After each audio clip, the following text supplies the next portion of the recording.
बहुत मात्रा मेसेज आसला कि Odisha police civil constable apply date केवे बाहर मत बहुत निजक खुशी लगुच आप मात्रा इंटरेस्ट अच्छा पुलिस जब नापी बहुत खुशी लगुच एमती जस्ट रहा दरकार अच्छी मुझे आपको यही भिडियो कहबी ओडिशा पुलिस जो सिविल कनेस्टेबल आम समय केवे बाहर एवं कहीं विलंबित होसवाई मैंने एप्लाई करने यही भिडियो मुझे डिटेल्स कहबी यही नोटिस देखु 30/12/2022 रु 21/1/2023 पर्यंत आमर ओडिशा पुलिस सिविल कनेस्टेबल फर आवेदन कराला आमर एसएसबी अर्थात स्टेट सिलेक्शन बोर्ड आमको एग्जाम कौन करूला मुझे आज कहबी ये भिडियो कहीं आपर लेट होसवाई ओडिशा रे जेते प्रकार यूनिफॉर्म सेवा अर्थात ओडिशा पुलिस किंबा Odisha fire service Odisha exercise Odisha forester एमानक पई विभिन्न बोर्ड परिचालित करुले एग्जाम पई जेमिति OSSC OSSC SSB जेमिति एग्जाम कंडक्ट करुले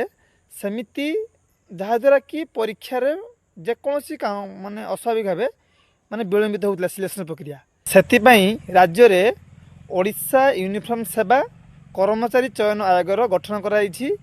जो कि आपण मानकर ओडिशा पुलिस वैकेंसी बाहर लेट हो तेणु ओडिशार जिते प्रकार यूनिफॉर्म सेवा रही ओडिशार यूनिफॉर्म सेवा कर्मचारी चयन आयोग द्वारा ही आपण को नियुक्ति करा तेणु आपण मैंने आदि चिंता करते ना बहुत पिला कहते कि डिसेम्बर मास फर्म आसो कि जदि डिसेम्बर मास एप्लाई करने आपन को दब तो आप बहुत भल कथा बहुत पिला ओभरेज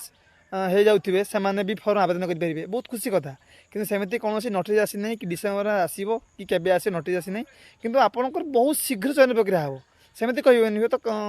आपंकर 10 दिन बाहरी पड़े कि 15 दिन बाहरी पारे कि मासे लगी पारे सेमती किसी ना कि नोटिस आसी ना मुझे आपको कह जदि आपको जदि नोटिस बाहरी गला मात्र नोटिस बाहर आपन को 20-25 दिन कि दब आपन को एप्लाई करने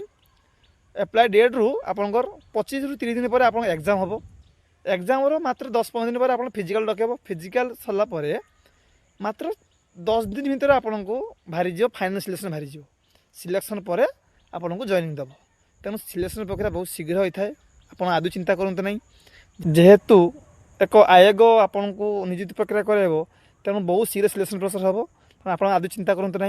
आप यही वीडियो को आप सांगसाथी सब शेयर करूँ से भी जानतु से बहुत टेंशन थे केवे आसो कौन कर वीडियो आप सब क्लीयर हो जाइए रोची